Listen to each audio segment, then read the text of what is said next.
a great honor, and I am very, very grateful being here today in front of so many distinguished people. I've met more generals than I've ever seen in my life. I like them and they like me. A lot of endorsements, I can tell you. My special gratitude to General Ashenhurst and General Hargett and to each and every one of you. Thank you very much. Thank you, folks. The National Guard of the United States has defended this nation at war, kept our citizens safe at home, and rushed into danger wherever it has threatened our people. Our debt to you is eternal. Yesterday was the 15th anniversary of the 9/11 attacks. The National Guard was sent to assist in the aid and recovery, and these are serious, serious bad days for our country. The recovery efforts at Ground Zero in New York City, and I was there and I know what you went through. Since 9/11, there have been 780,000 members of the National Guard deployed overseas, including those with multiple deployments. Right now, 10,000 members of the National Guard are in Iraq, Afghanistan, and many other countries all across the world and doing an unbelievable job. Members of the National Guard come from all walks of life, work at every kind of job imaginable, and juggle 1,000 different challenges as they raise their kids, serve their states, and answer the call of duty for their country. I am given the honor to serve as your president, which I think will happen, and we're going to soon find out. We hope.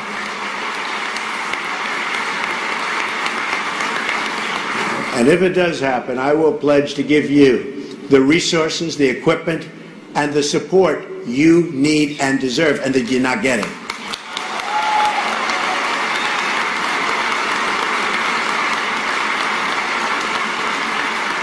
You will have a true and loyal friend in the White House.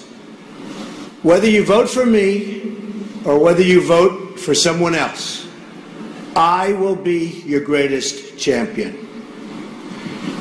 I will not let you down. I am running to be a president for all Americans, and I've been especially humbled to have the support of so many of our men and women in uniform.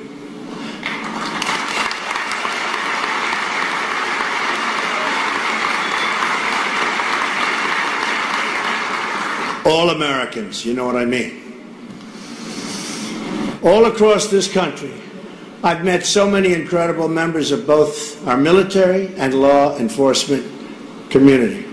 There's nothing I've enjoyed more than the time I've spent with our service members, police officers, and also our firefighters and paramedics. These are incredible people.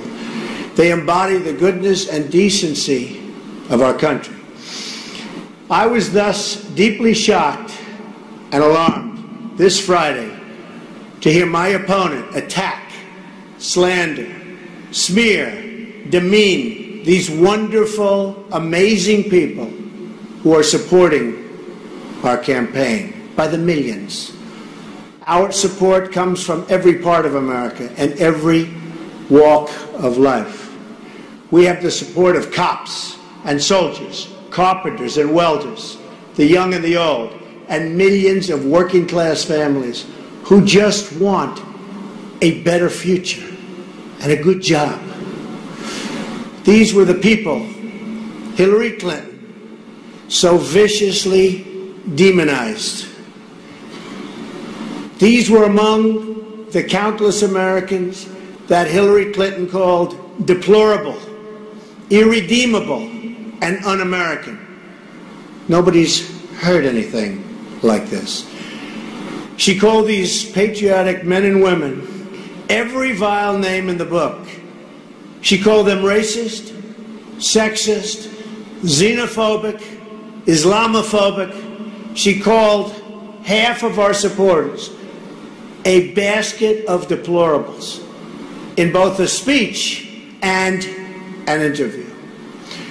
She divides people into baskets as though they were objects, not human beings. Hillary Clinton made these comments at one of her high-dollar fundraisers on Wall Street. She and her wealthy donors all had a good laugh. You heard them. They were all laughing. Good, solid laugh. They were laughing at the very people who paved the roads. And these are the roads that she, with all of her security, drive on. Paint the buildings she speaks in, and importantly, all of the other functions. If you think all functions in life, including this auditorium and its maintenance. Hillary Clinton is an insider supported by powerful insiders attacking Americans who have absolutely no political power. Hillary Clinton spoke with hatred and derision for the people who make this country run. She spoke with contempt for the people who thanklessly follow the rules, pay their taxes, and scratch out a living for their family, a hard-earned living, too.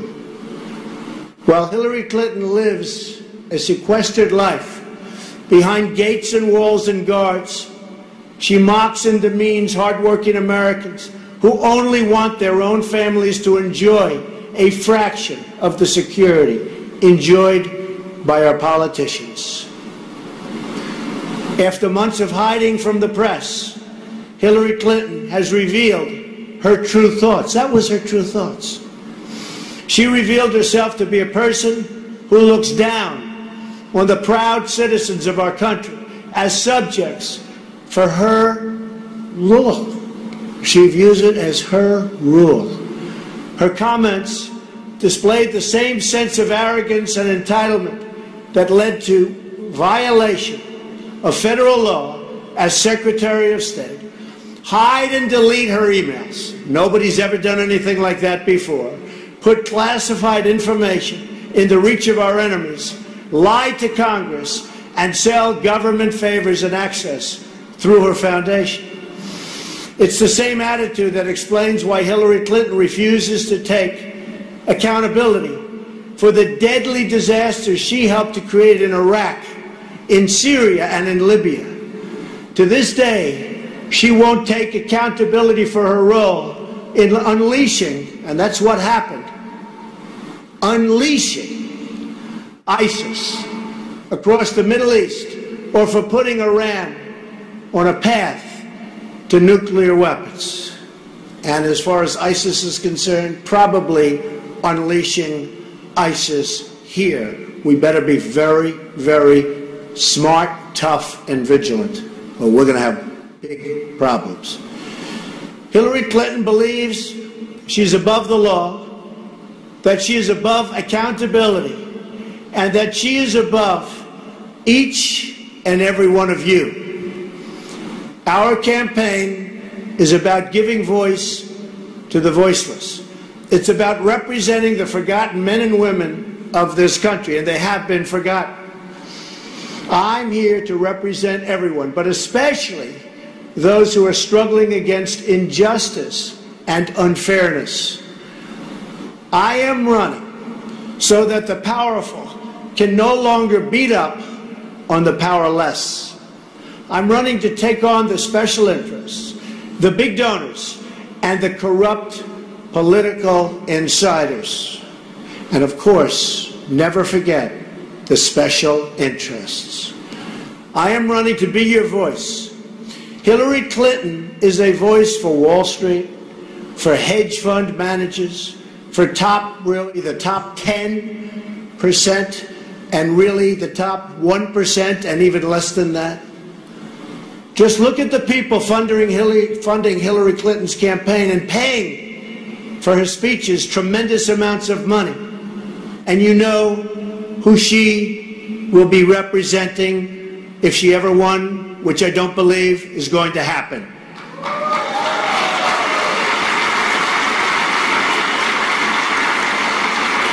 In fact, if you look at the recent polls, the ones over the last few days, we're doing very well. That I can tell you.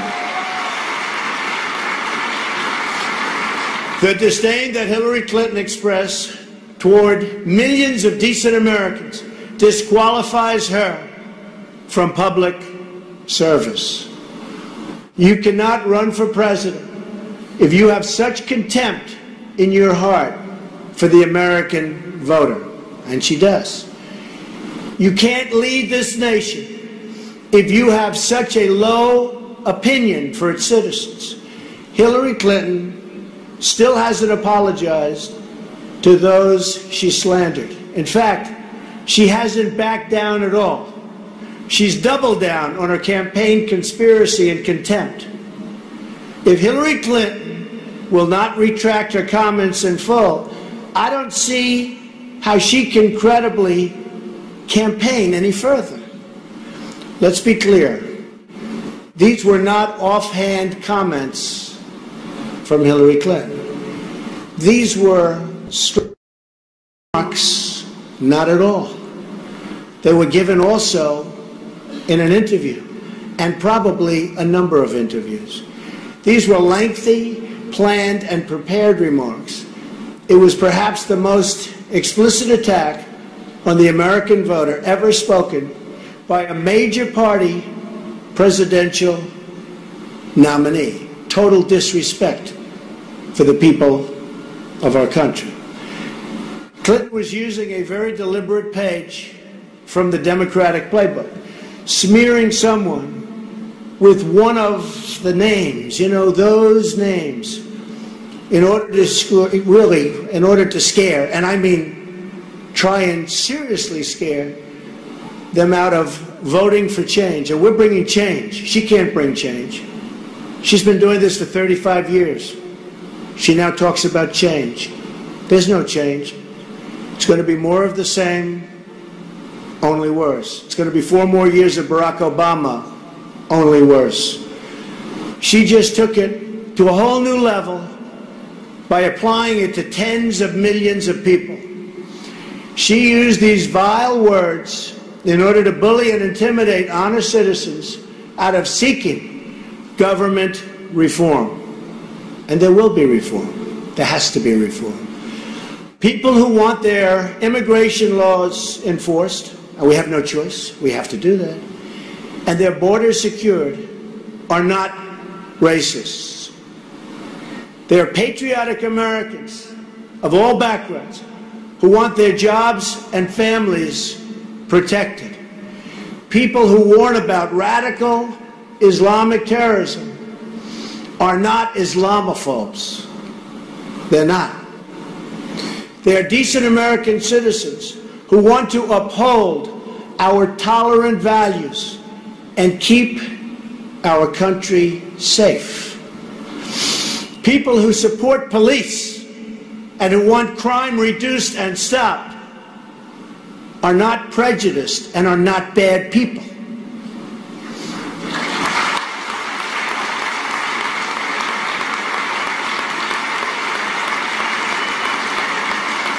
They are concerned and loving citizens whose hearts break every time an innocent child is lost and oftentimes killed to preventable violence. And it is preventable. Hillary Clinton doesn't have to worry about sanctuary cities or jobs moving overseas, where so many are moving.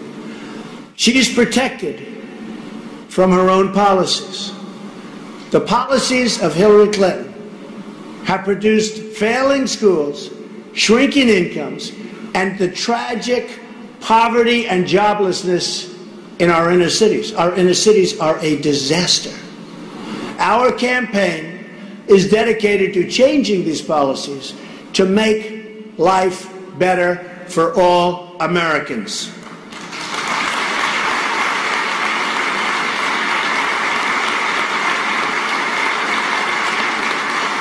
We are the campaign of school choice. We are the campaign dedicated to improving economic conditions for every African American and Hispanic worker. and we are doing amazingly well with African American and Hispanic workers. You've been seeing that over the last week. We are the campaign that will deliver a government of, by, and for the people. This change agenda includes a new foreign and new military policy. We are going to put the failed policy of the past, and there are many, behind us, ideally way behind us. We will empower our generals to do the job they were hired to do, and that begins with defeating and destroying ISIS.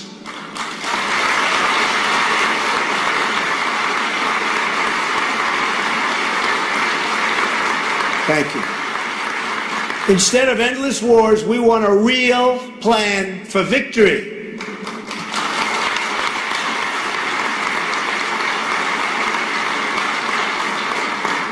We will abandon the policy of reckless regime change favored by my opponent, and we will instead work with our allies to advance the core national security interests of the United States. America first. Remember that. America first.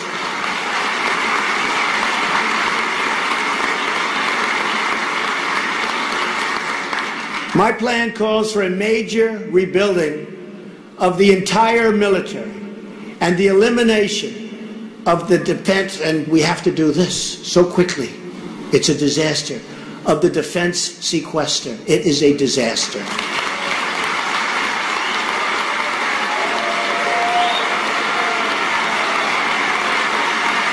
Have no choice. It is a disaster. It's called depletion. We have been depleted as a military. We can't let that happen. The greatest men and women on earth, but we have been depleted by what's taken place. In this rebuilding, we will provide our National Guard with the best modern, state-of-the-art equipment in the world, bar none.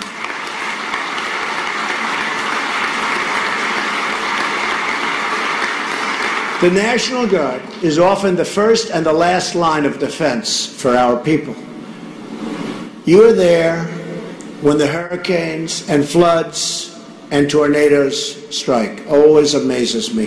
The courage, the care, the love that you give, amazing. And the danger is beyond belief. You are there to protect civilians in times of unrest. You are there to respond to every natural disaster.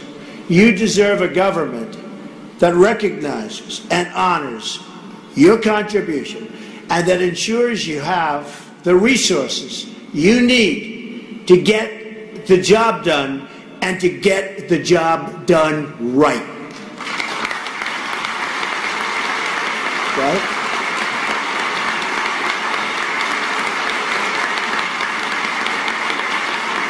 In a Trump administration, the National Guard will always have a direct line to the Oval Office, and I mean direct.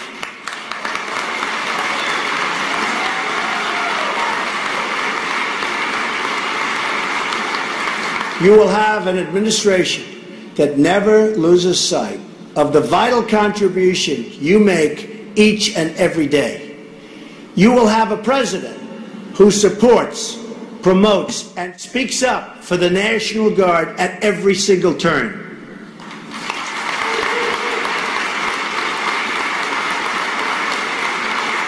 The incredible members of the National Guard have sacrificed life and limb for our freedom, our safety, and our country.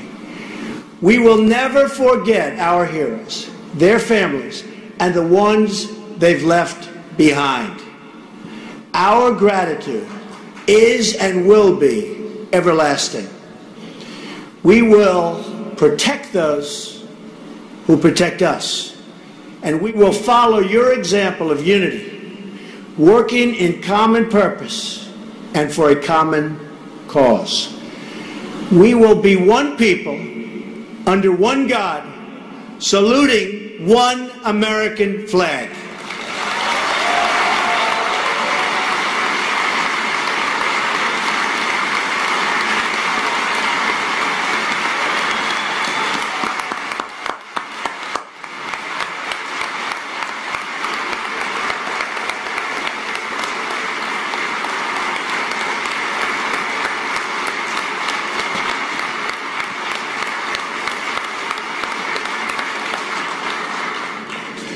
We will rebuild our military and our country. We will make America strong again. We will make America safe again.